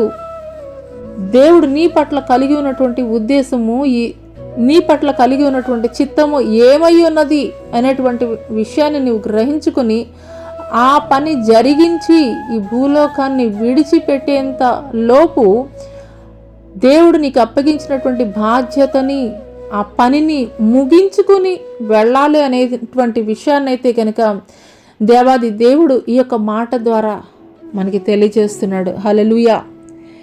7వ మాట, ఆయన సిలువలో పలికినటువంటి 7వ మాట ఏంటి అని అంటే కనుక, అప్పుడు యేసు గొప్ప శబ్దముతో కేక వేసి, తండ్రి నీ చేతికి నా ఆత్మను అప్పగించుకొనుచున్నానన్ను. ఆయన ఇలాగ చెప్పి ప్రాణము విడిచెను. హల్లెలూయా, హల్లెలూయా. ఆయన శరీరాన్ని అయితే కనుక అప్పగించేశాడండి. ఆయన శరీరాన్ని అప్పగించుకున్నాడు. ఆయన ఆత్మని భద్రపరుచుకొని ఉన్నటువంటి వాడిగా ఉన్నాడు. అందుకొరకే దేవుడు మరి ఒకానొక సమయంలో పరిశుద్ధ గ్రంథంలో ఈ రీతిగా రాయించాడు. ఏంటా మాట అనంటే గనక, దేహమును మాత్రమే చంపు వారికి మీరు భయపడవద్దు, ఆత్మను దేహమును చంపు వారికి మీరు భయపడాలి అని చెప్పేసి దేవుడు తెలియజేస్తున్నాడు. హల్లెలూయా, హల్లెలూయా. అందుకొరకే మన పితరులైనటువంటి వారి యొక్క ప్రాణాలని సైతము, యేసుక్రీస్తు ప్రభులు వారి యొక్క శిష్యులు వారి ప్రాణాలని సైతం తృణప్రాయముగా అప్పగించినటువంటి వారిగా ఉన్నారు. యేసుక్రీస్తు ప్రభులు వారు ఈ యొక్క ఉదయకాల సమయంలో మనతోటి మాట్లాడుతున్నది ఏంటి అనంటే కనుక, మన యొక్క శరీరేచ్ఛల్ని, శరీరం యొక్క కోరికల్ని, లోక సంబంధమైనటువంటి ప్రతి విధమైనటువంటి ఇచ్చల్ని మనం సిలువ మ్రాను మీద త్యాగముగా అర్పించేటువంటి వారముగా ఉండాలి. మన ఆత్మల్ని మాత్రం భద్రపరుచుకొని దేవుని చేతులకి అప్పగించేటువంటి వారముగా అయితే కనుక మనం ఉండాలి. హల్లెలూయా, హల్లెలూయా. చాలామంది చెప్పేటువంటి మాట ఏంటనంటే కనుక, నా ఇష్టం కాదు, నా జీవితం నా దేవుని చేతికి అప్పగించాను అని మాట మాత్రం మాట్లాడుతున్నారు, కానీ వారి జీవితాల్లో కంప్లీట్గా దేవుని చిత్తానికి అప్పగించుకుంటున్నారా? వారు ప్రార్థన చేసేటప్పుడు వారి మనసులో ఏదైతే ఉన్నదో ఆ యొక్క ఇచ్చని దేవుని ఎదుట పెట్టి, దేవా నేను ఈ రీతిగా అనుకుంటున్నాను, ఈ యొక్క ఉద్యోగం కొరకు నేను ప్రార్థన చేస్తున్నాను, లేదంటే ఈ యొక్క వ్యక్తి కొరకు, వివాహ సంబంధం కొరకు నేను ప్రార్థన చేస్తున్నాను, ఇలాగూ మన చిత్తాన్ని దేవుని ఎదుట పెట్టి, దేవా ఇది నాకు ఫుల్ఫిల్ చేయని చెప్పేసి దేవుణ్ణి మనం అడిగేటువంటి వారముగా ఉంటున్నాము. కానీ దేవా నీ చిత్తము నా పట్ల నెరవేర్చు అని అడగగలిగేటువంటి వారముగా ఉంటున్నామా? దేవుని చిత్తానికి మనం అప్పగించుకునేటువంటి వారముగా ఉంటున్నామా? అపోస్తలుడైనటువంటి పౌలు గారు ఒక మాట అయితే మాట్లాడతారు, అనేకులకి నేను సువార్త ప్రకటించి నేను ఎక్కడ భ్రష్టుడనైపోతానో అని నా శరీరాన్ని నలగొట్టుకుంటున్నానని అపోస్తలుడైనటువంటి పౌలు గారు మాట్లాడుతున్నారు. హల్లెలూయా. ఆయన శరీరాన్ని అనేక సార్లు మరి ఎన్నో రకాలైనటువంటి శ్రమలకి అప్పగించినటువంటి వాడిగా ఉన్నాడు. నేను క్రీస్తును పోలి నడుచుకొనుచున్న ప్రకారం మీరు నన్ను పోలి నడుచుకోండి అని చెప్పి అపోస్తలుడైనటువంటి పౌలు గారు మాట్లాడుతున్నారు. అదే రీతిగా ఇక్కడ యేసుక్రీస్తు ప్రభుల వారిని కనుక మనం చూసుకున్నట్లయితే, యేసుక్రీస్తును పోలి నడుచుకున్నటువంటి ఒక పౌలు ఏ రీతిగా ఒక మాదిరికరమైనటువంటి జీవితాన్ని జీవించి నేను క్రీస్తుని పోలి నడుచుకున్నటువంటి ప్రకారం మీరు నన్ను పోలి నడుచుకోండి అని చెప్పాడు. అదే రీతిగా మనము కూడాను శరీరేచ్ఛల్ని, ఈ లోకంలో ఉన్నదంతా ఏంటండి, శరీరాశ, నేత్రాశ, జీవపుడంబము, అది తండ్రి వలన కలిగినవి కాదు కానీ అపవాది వల్ల మాత్రమే కలిగినవి అని గుర్తెరిగి నీ శరీరాన్ని నల్లగొట్టుకునేటువంటి స్థితిలో నీవు ఉంటున్నావా? దేవునికి ఇష్టమైనటువంటి ఆలోచనలు, తలంపులు, మాటలు ఏవైతే ఉన్నాయో వాటన్నిటిని కూడా నువ్వు నల్లగొట్టగలుగుతున్నావా? రక్షింపబడినటువంటి నీవు శిలువ మ్రానికి నీ యొక్క శరీరేచ్ఛల్ని అప్పగించగలుగుతున్నావా? నీ యొక్క శరీరేచ్ఛల్ని శిలువ మ్రాను మీద ఉంచగలుగుతున్నావా? హల్లెలూయా. యేసుక్రీస్తు ప్రభుల వారు తన శరీరాన్ని అయితే గనక అప్పగించేశాడు, తన ఆత్మని మాత్రం భద్రపరుచుకున్నటువంటి వాడిగా ఉన్నాడు. హల్లెలూయా, హల్లెలూయా. ఈ లోకంలో క్రీస్తుని వెంబడిస్తున్నటువంటి నీవు నేను కూడాను క్రీస్తు చూపించినటువంటి ఒక మాదిరికరమైనటువంటి జీవితాన్ని కలిగి మనం కూడా జీవించేటువంటి వారముగా ఉండాలి. ఈ లోకంలో మీకు శ్రమ అయినప్పటికీ కూడాను నేను జయించి ఉన్నాను అని దేవుడు మాట్లాడారు. అదే రీతిగా క్రీస్తుని ఎరిగినటువంటి నీవు, సత్యమైనటువంటి మార్గాల్లో నడుస్తున్నటువంటి నీవు, క్రీస్తు కొరకు నిలబడుతున్నటువంటి నీకు ఎన్నో ప్రతికూలమైనటువంటి పరిస్థితులు, దూషణలు, అవమానాలు, అవహేళనలు ఎదురవుతున్నాయా? వాటిని బట్టి నువ్వు కృంగిపోవద్దు. కానీ నేను నా దేవుని కొరకు నేను నిలబడుచున్నాను, నా దేవుణ్ణి సంతోషపెట్టాలని నేను నిలబడుతున్నాను కాబట్టి ఈ యొక్క నిందల్ని, ఈ యొక్క అవమానాల్ని, అవహేళనని నేను నిర్లక్ష్యం చేస్తాను అని నువ్వు ఒక తీర్మానం తీసుకోగలుగుతున్నావా? ఆయన తన ఎదుట ఉంచబడినటువంటి పందెము కొరకై ఈ యొక్క పందెం రంగంలో అవమానాన్ని నిర్లక్ష్యపెట్టి సిలువను సహించి ఆయన తండ్రి యొక్క కుడి పార్శ్వమున ఆసీనుడై ఉన్నాడని హెబ్రీలకు రాసినటువంటి పత్రిక 12వ అధ్యాయంలో రాయబడి ఉంటుంది. కాబట్టి నువ్వు నిజముగా క్రీస్తుని వెంబడిస్తున్నట్లయితే గనక ఆయన శరీరేచ్ఛల్ని ఆయన విసర్జించినటువంటి వాడిగా ఉన్నాడు. తన ఆత్మని భద్రపరుచుకుని తండ్రి చేతికి అప్పగించుకున్నటువంటి వాడిగా ఉన్నాడు. అదే రీతిగా ఈ భూమి మీద జీవిస్తున్నటువంటి నీవు నేను కూడాను శరీరేచ్ఛల్ని ఎప్పటికప్పుడు కూడా సిలువ మ్రాను మీద నలగొడుతూ ఆత్మని మాత్రము సిద్ధపరిచేటువంటి వారముగా ఉండాలి. హల్లెలూయా, హల్లెలూయా. ఈరోజు యేసుక్రీస్తు ప్రభుల వారు సిలువలో పలికినటువంటి 7 మాటల ద్వారా మనకి ఆయన నేర్పిస్తున్నటువంటి మరి ఒక మాదిరికరమైనటువంటి మరి జీవితాన్ని కట్టుకోవడానికి ఆయన చూపిస్తున్నటువంటి మార్గము. ఒకటి, సిలువలో ఆయన పలికినటువంటి మాట, తండ్రి వీరేమి చేస్తున్నారో వీరెరుగరు, వీరిని క్షమించు. నిన్ను దూషించే వారి కొరకు, నీకు వ్యతిరేకంగా మాట్లాడేటువంటి వారి పట్ల క్షమాప్రతయాన్ని నువ్వు కలిగి ఉండాలని దేవుడు తెలియజేస్తున్నాడు. హల్లెలూయా. రెండో విషయము,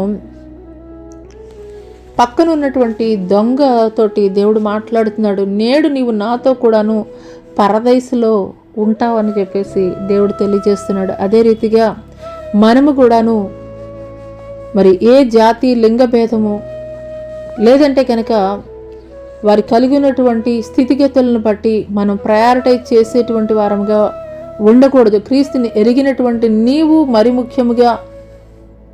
ముఖ్యంగా ప్రయారిటైజెస్ అనేది దేవుణ్ణి ఎరిగినటువంటి మనమందరము కూడాను ఆయన రక్తము మన మీద ఉన్నది అని నువ్వు పరిపూర్ణంగా విశ్వసిస్తున్నట్లయితే గనక వారు ఎలాంటి వారైనా కానీ నా సహోదరుడు, నా సహోదరి అని నువ్వు వారిని ప్రేమించేటువంటి స్థితిలో ఉండాలని దేవుడు తెలియజేస్తున్నాడు.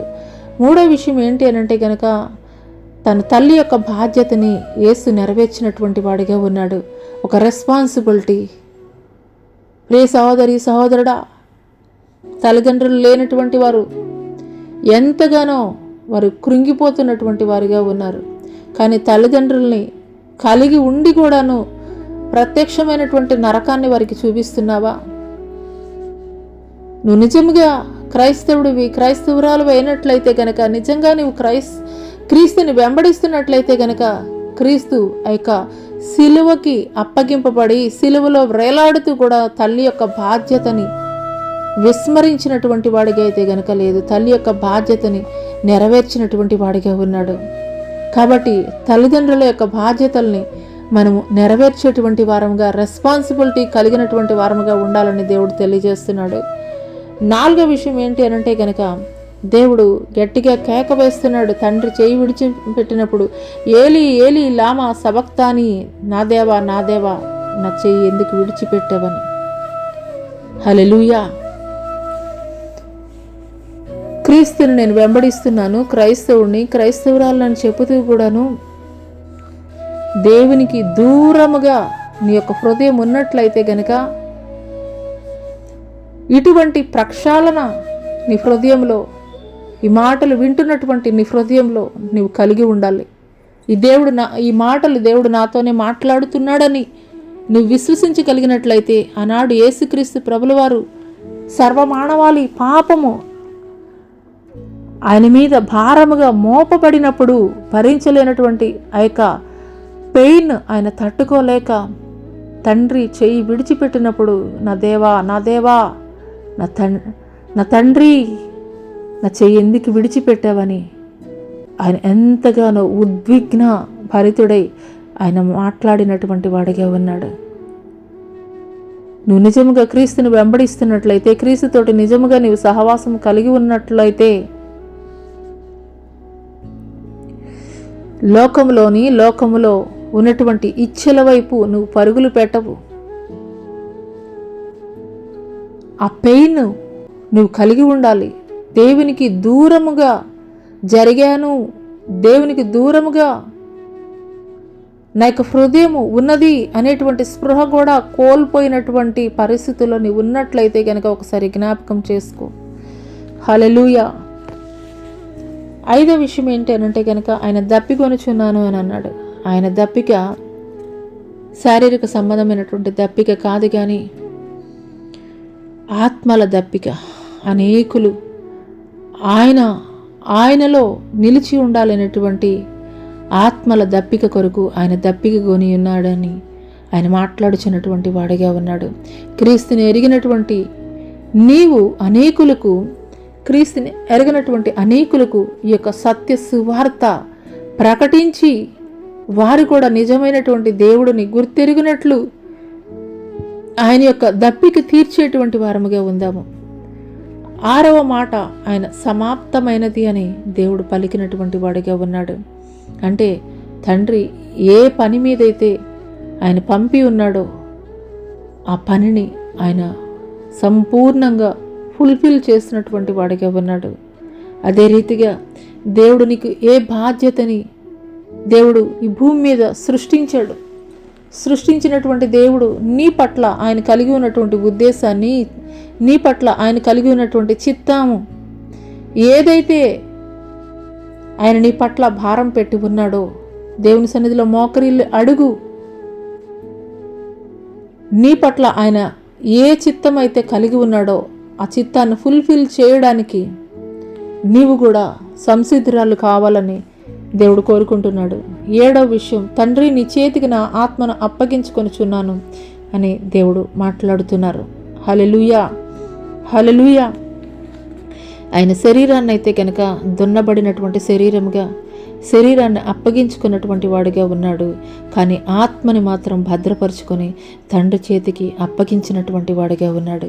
అదే రీతిగా ఈ లోకంలో క్రీస్తుని వెంబడిస్తున్నటువంటి నీవు నేను కూడాను ఈ లోకంలో శరీరక సంబంధమైనటువంటి ప్రతి ఇరుకుల్ని, ఇబ్బందుల్ని, కష్ట నష్టాలని, శారీరకమైనటువంటి బలహీనతల్ని, ఈ లోక సంబంధమైనటువంటి వ్యతిరేకతల్ని, సమస్తాన్ని కూడాను మనం వాటిని విడిచిపెట్టి క్రీస్తు కొరకు మనం జీవించేటువంటి వారముగా ఉండాలి. క్రీస్తు కొరకు జీవించేటువంటి వారముగా ఉన్నప్పుడు మనుషుల వద్ద నుండి నీకు మెప్పు రాదు. క్రీస్తు కొరకు నువ్వు నిలబడినప్పుడు నీవు అవమానాన్నే పొందుకుంటావు. క్రీస్తు కొరకు నువ్వు నిలబడినప్పుడు అవహేళనే పొందుకుంటావు. అయినప్పటికీ కూడాను ఒక పౌలు ఏ రీతిగా మాట్లాడతారో, నేను క్రీస్తును పోలి నడుచుకుని ఉన్న ప్రకారం మీరు నన్ను పోలి నడుచుకొనండి అని, అదే రీతిగా యేసుక్రీస్తు ప్రభులు వారు మనకు ఒక మాదిరికరమైనటువంటి జీవితాన్ని చూపించి వెళ్ళారు. ఈ లోక సంబంధమైనటువంటి శరీరేచ్ఛల కొరకు, ఈ లోక సంబంధమైనటువంటి శరీరం యొక్క కార్యముల కొరకు ఆయన ప్రాకులాడలేదు, కానీ శరీరాన్ని దున్నబడినటువంటి శరీరముగా అప్పగించేశాడు. అదే రీతిగా నీ యొక్క ఆలోచనలు, నీ యొక్క తలంపులు, నీ యొక్క నోటి మాటలు, నీ యొక్క నడకలు, నీ యొక్క పడకలు ప్రతి ఒక్కటి కూడా లోక సంబంధమైనటువంటి శరీర కార్యాల్ని శిలువ మ్రాను మీద త్యజించి నీ యొక్క ఆత్మని నీవు సంరక్షించుకుని ఆయన యొక్క రహస్య రాకడలో మధ్యాకాశములో కడబూర మ్రోగగాని, అయ్యా నీవు నాకు ఇచ్చినటువంటి ఆత్మని నేను భద్రపరుచుకొని ఉన్నానయ్యా అని నీవు అప్పగించగలిగేటువంటి స్థితిలో నీ యొక్క భక్తి జీవితం ఉండాలని దేవుడు కోరుకుంటున్నాడు. అటు కృప దేవుడు మీకు దయచేయనుగాక. ఆమేన్. ప్రార్థన చేసుకుందామండి.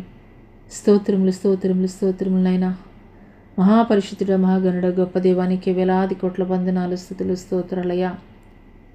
ఈ యొక్క శుభ శుక్రవారం అనేది ఏదో ఆచార సంబంధమైనది, ప్రతి సంవత్సరం కూడాను జరిగించుకునేటువంటి ఆచార సంబంధమైనటువంటి భక్తిగా ఉండకూడదయ్యా.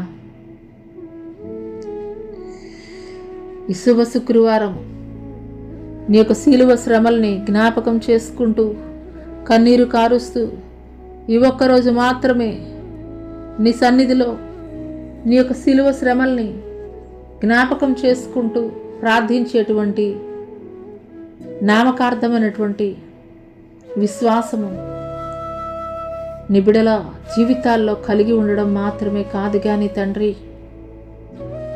అనుదినము అనుక్షణము కూడా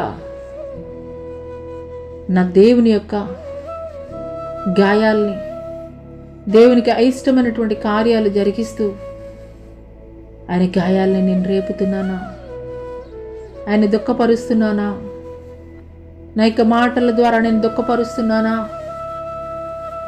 నా యొక్క చూపుల ద్వారా నేను దుఃఖపరుస్తున్నానా, నా యొక్క ప్రవర్తన ద్వారా ఆయన్ని మరలా దుఃఖపరుస్తున్నానా, ఆయన గాయాలను రేపుతున్నానా? పరిశీలించుకుందామండి. ఎవరి మట్టుకు వారం పరిశీలించుకుందాము. ఇంతవరకు నీ జీవితం ఎట్టి రీతిగా నీవు జీవించినప్పటికీ, ఇంతవరకు నీ జీవితము ఎట్టి రీతిగా నీవు గడిపినప్పటికీ కూడాను ఈ యొక్క శుభ శుక్రవారం రోజైనా కానీ నిజమైనటువంటి యథార్థమైనటువంటి భక్తి చేయడానికి, యథార్థమైనటువంటి పశ్చాత్తాప హృదయము నీవు కలిగి ఉండాలని దేవుడు కోరుకుంటున్నాడు. ఆయన సిలువలో పలికినటువంటి 7 మాటలు నీ హృదయంలో భద్రపరచుకోగలుగుతున్నావా? ఈ లోకంలో మరణించేటువంటి వ్యక్తులు వారి మరణానికి ముందుగా వారు ఎంతగానో ప్రేమించేటువంటి ప్రియులకి చెప్పేటువంటి మాటలు వారి జీవితాంతం గుర్తుపెట్టుకొని ఆ మాటల కొరకు వారి జీవితాన్ని మార్చుకొని ఆ మాటల్ని జ్ఞాపకం చేసుకుంటూ వారు బ్రతికి ఉన్నంత కాలము ఆ మాటలకి కట్టుబడి జీవించేటువంటి వారిగా ఉంటారు. అలాంటిది రక్షింపబడినటువంటి నీవు, క్రీస్తుని వెంబడిస్తున్నటువంటి నీవు నిజముగా ఆయన సిలువలో పలికినటువంటి 7 మాటల్ని కూడాను నీ హృదయానికి తీసుకొని ఆ మాటలకి అనుకూలమైనటువంటి జీవితాన్ని నీవు జీవించగలుగుతున్నావా? ఎన్ని సంవత్సరాలు కూడాను ఏదో యాంత్రికమైనటువంటి ప్రతి సంవత్సరం వచ్చేటువంటి ఒక గుడ్ ఫ్రైడే, ప్రతి సంవత్సరం వచ్చేటువంటి ఒక ఈస్టర్ నీ జీవితంలో దొర్లిపోతున్నాయేమో. కానీ ఈ సంవత్సరం అటు రీతిగా ఉండడానికి వీల్లేదు. నీ హృదయం ప్రక్షాళన చేయబడాలి. నీ హృదయం విరగ్గొట్టబడాలి. నీ హృదయం విరగ్గొట్టబడాలి. నీ హృదయము ఆయన పాదాల యొద్ద విరగ్గొట్టబడాలి. అంగలార్పు ప్రార్థన ఆయన పాదాల యొద్ద నీ కన్నీటితోటి ఆయన పాదాలని తుడవాలి. దేవాది దేవుడు యథార్థమైనటువంటి నీ యొక్క భక్తి జీవితం కొరకు ఆయన ఎదురు చూస్తున్నాడు. ఆయన నీ కొరకే కదా, ఆయన నా కొరకే కదా. ఏ పాపం ఎరిగినటువంటి ఆయన పాపిగా మార్చబడ్డాడు. ఏ పాపం ఎరిగినటువంటి ఆయన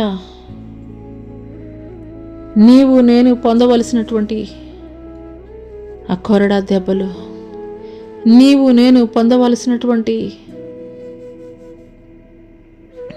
ఆ శీలలు, నీవు నేను పొందుకొనవలసినటువంటి ఆ యొక్క ముండ్ల కిరీటము, ఆ యొక్క అవమానము నా స్థానంలో, నీ స్థానంలో ఆయన నిలవబడి ఉన్నాడు.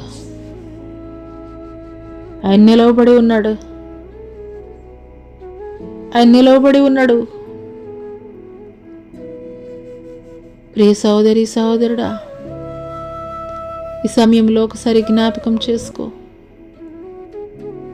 ఆయనలో ఏ దోషము లేదు, ఆయనలో ఏ పాపము లేదు. పరిశుద్ధమైనటువంటి పట్టణాన్ని విడిచిపెట్టి కేవలము నిత్య నరకాగ్ని గుండానికి ఏడవబడుతున్నటువంటి మన కొరకు ఆయన యొక్క శరీరాన్ని శిలువ మ్రాను మీద కొట్టబడు నిమిత్తమే, ఆయన ప్రాణ త్యాగము చేయి నిమిత్తమే ఆయన ఈ భూలోకానికి వచ్చి ఉన్నారు. ప్రియ సహోదరి సహోదరుడా, నిజముగా నీవు క్రీస్తుని ప్రేమిస్తున్నట్లయితే, నిజముగా యేసయ్యా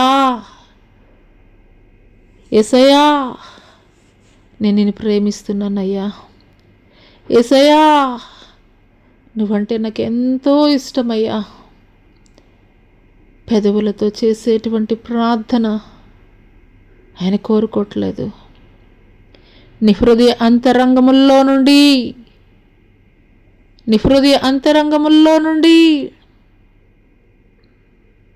దేవునికి అయిష్టమైనటువంటి ప్రతి ఒక్క కార్యమును, దేవునికి విరోధమైనటువంటి ప్రతి ఒక్క కార్యమును నువ్వు విడిచిపెట్టాలని ఆయన నీ కొరకు నా కొరకు మరణించినటువంటి వాడుగా ఉన్నాడు. నువ్వు నిజముగా క్రీస్తుని ప్రేమిస్తున్నట్లయితే, నిజముగా నీవు ఆయనని ప్రేమిస్తున్నట్లయితే, ఆయన ఎదుట యథార్థమైనటువంటి జీవితాన్ని నేను కలిగి ఉంటానయ్యా అని ఈ సమయంలో దేవునికి, నీ ఎదుట నిలవబడి ఉన్నటువంటి దేవునికి ఒక తీర్మానం తీసుకోగలవా? ఆయన నీ ఎదుట నిలవబడి ఉన్నాడు. నువ్వు చేస్తున్నటువంటి తీర్మానాన్ని ఆయన చూస్తూనే ఉన్నాడు. ఒక తీర్మానం తీసుకోగలవా? దేవా, నిజముగా నా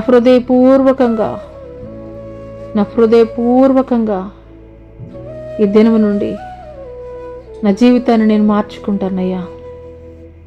ఈ దినము నుండి హృదయపూర్వకంగా నీకు ఇష్టం లేని ఏ ఒక్క మాటలు నేను మాట్లాడనయ్యా.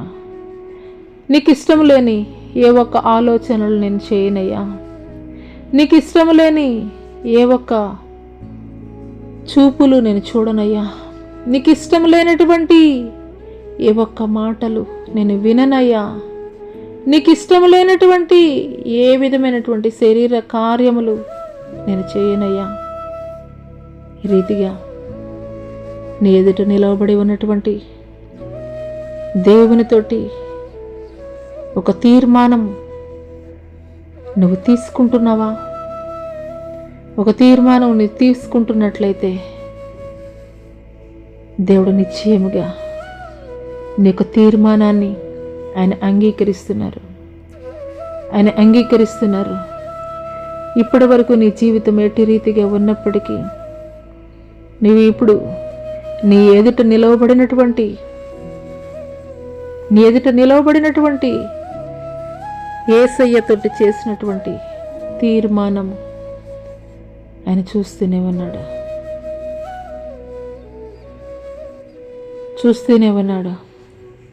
నీ హృదయాన్ని నేను ప్రక్షాళపరచబోచున్నాను. హల్లెలూయా, హల్లెలూయా, హల్లెలూయా.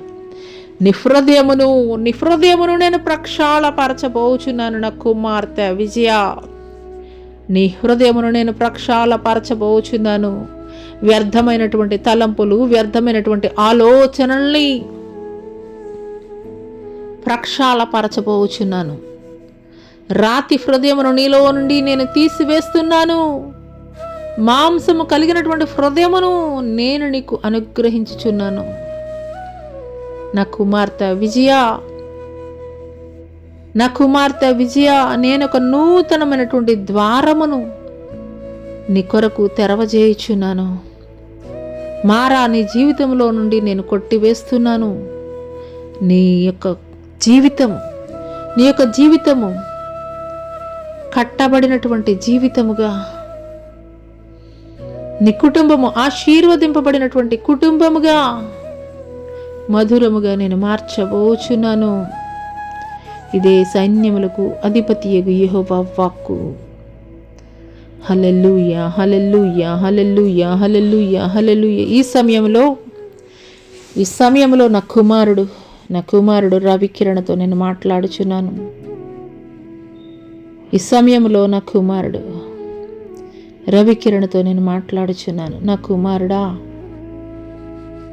కుమారుడా రవికిరణ్, నా చిత్తాలు,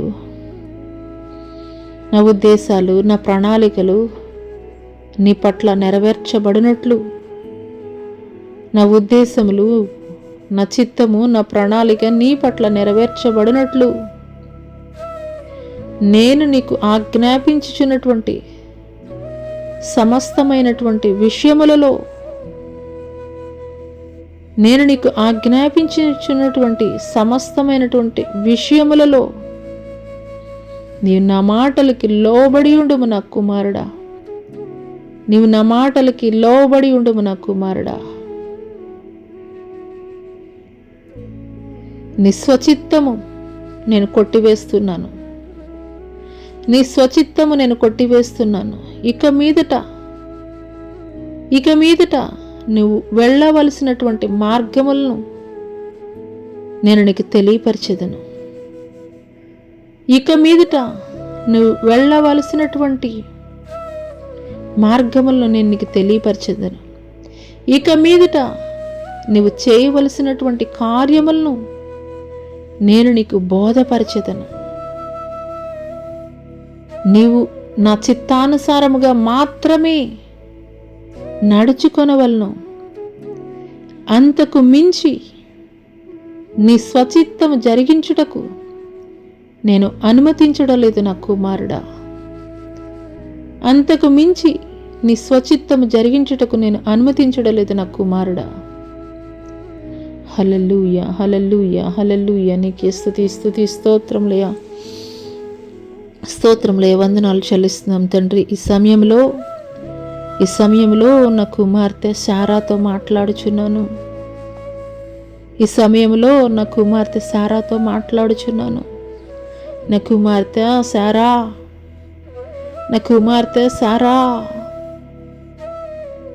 నా కుమార్తె శారా, నీ పట్ల నేను గొప్ప ప్రణాళిక కలిగి ఉన్నాను నా కుమార్తె. నీ పట్ల నేను గొప్ప ఉద్దేశములు కలిగి ఉన్నాను నా కుమార్తె. నా మాటలకి లోబడు నా కుమార్తె, నా మాటలకి లోబడు, నా మాటలకి లోబడు నా కుమార్తె, నా మాటలకి లోబడు. ఎందుకు నన్ను దుఃఖపరుచున్నావు నా కుమార్తె? నా కుమార్తె ఎందుకు నాకు వ్యతిరేకమైనటువంటి కార్యములు జరిగిస్తూ నన్ను కుమార్తె నన్ను దుఃఖపరుచుచున్నావు? నీ పట్ల నా చిత్తము నెరవేర్చినట్లు నా మాటలకి లోబడు నా కుమార్తె, నా మాటలకి లోబడు, నా మాటలకి లోబడు నా కుమార్తె. ఎందుకు నన్ను దుఃఖపరుస్తున్నావు? మాటికి ఎందుకు నాకు ఆయాసము కలుగజేయుచున్నావు నా కుమార్తె? నీ స్వచిత్తాన్ని, నీ సొంత ఆలోచనల్ని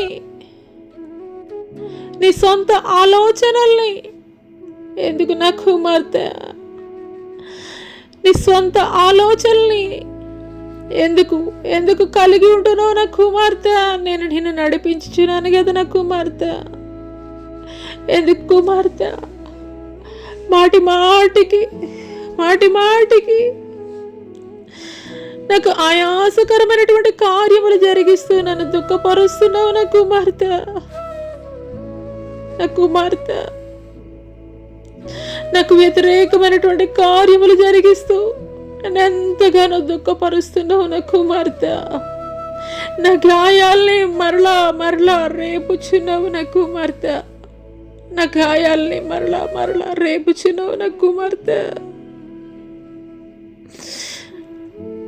నా మాట విను నా కుమార్తె, నా మాట విను నా కుమార్తె, నా మాట విను నా కుమార్తె. నీ పెనిమిటికి లోబడి ఉండు నా కుమార్తె, నీ పెనిమిటికి లోబడి ఉండు. శ్రేష్టమైనటువంటి పాత్రగా నేను నిలబెట్టాలని ఎంతగానో ఎన్నోసార్లు నేను నీతో మాట్లాడి ఉన్నాను నా కుమార్తె. శ్రేష్టమైనటువంటి పాత్రగా నేను నిలబెట్టాలని ఎన్నోసార్లు నేను నిన్ను గద్దించాను నా కుమార్తె. నేను నీకు హెచ్చరిక చేసి ఉన్నాను నా కుమార్తె. అయినప్పటికీ కూడా నీ ప్రవర్తన నీవు మార్చుకొనటువంటి కఠినమైనటువంటి హృదయముగా మార్చివేసుకొనుచున్నావు. నీ పట్ల నేను కలిగి ఉన్నటువంటి ప్రణాళిక ఎంతో ఉన్నతమైనది కుమార్తె. నా మాట విను కుమార్తె, నా మాట విను. నీ పెనిమిటికి లోబడి ఉండు కుమార్తె, నీ పెనిమిటికి లోబడి ఉండు. మరలా నా గాయాలలో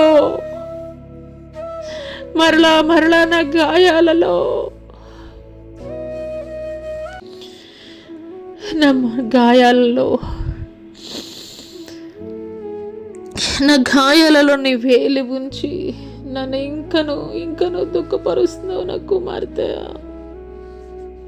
నన్ను ఇంకను దుఃఖపరుస్తున్నావు. నా మాట వినవా నా కుమార్తె? నా మాట వినవా? నా మాటకి లోబడి ఉండవా? నా మాటకి లోబడి ఉండవా? నా మాటకి నువ్వు విధేయత కలిగి ఉండవా?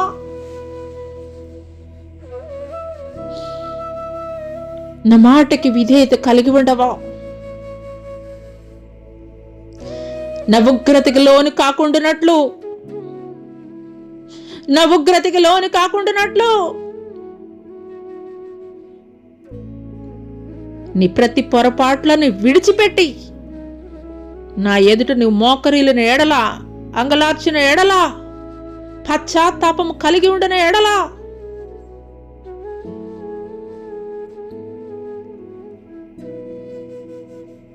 నా కుమార్తె, నా కుమార్తె, నేను నిన్ను హెచ్చరిక చేయుచున్నాను, నేను నిన్ను హెచ్చరిక చేయుచున్నాను. నాకు వ్యతిరేకమైనటువంటి ఆలోచనలు, తలంపులు నీలో నుండి నీవు విడిచిపెట్టని ఎడలా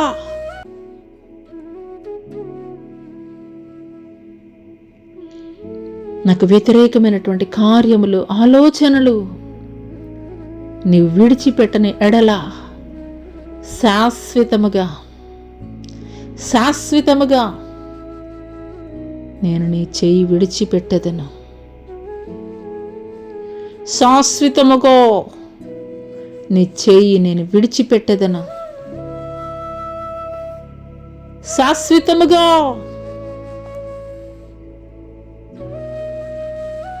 నీ చెయ్యి నేను విడిచిపెట్టదను.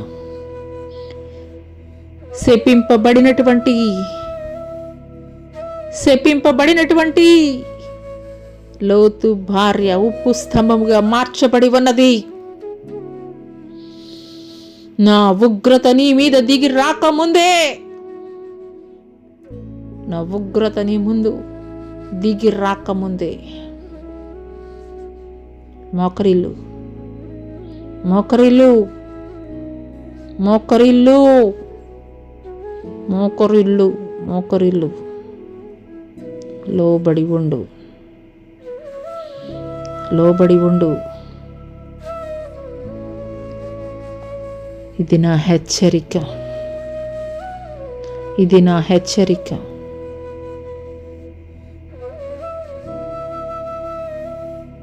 స్తోత్రం, స్తోత్రం తండ్రి.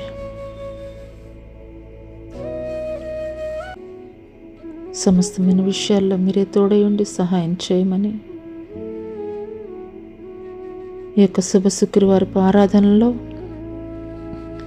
ఆది నుండి అంతం వరకు మీరే అధ్యక్షత వహించి మీరు మాట్లాడిన ప్రతి మాటను బట్టి మీకే వందనాలు చెల్లిస్తూ నజరేయుడైన యేసు అతి పుణ్య పరిశుద్ధ నామములో అడిగి వేడుకొనుచున్నాం తండ్రి, ఆమేన్. తండ్రి అయినటువంటి దేవుని దయ, కుమారుడైనటువంటి యేసుక్రీస్తు ప్రభుల వారి యొక్క కృప, పరిశుద్ధాత్మ యొక్క అన్యోన్య సహవాసమైన సన్నిధి ఈ భూలోకంలో ఉన్న సకల పరిశుద్ధులకు, సామాజిక మాధ్యమం ద్వారా ఏకీపిస్తున్నటువంటి ప్రతి ఒక్కరి జీవితాల్లో దేవుడు నూతనమైనటువంటి కార్యములు జరిగించునుగాక, ఆమేన్. యేసు రక్తమే జయము, శిలువ రక్తమే జయము, అపవాది కార్యములు అనంత నాశనం ప్రభు యేసు నామమున సంపూర్ణ విజయం కలుగునుగాక, ఆమేన్. ప్రైజ్ లార్డ్ అండి, అందరికీ ప్రైజ్ లార్డ్. దేవుని నామమున పేరిట వందనాలు చెల్లిస్తున్నాను. దేవుడు మిమ్మల్ని, మీ కుటుంబాలని దేవుడు దీవించునుగాక, ఆమేన్.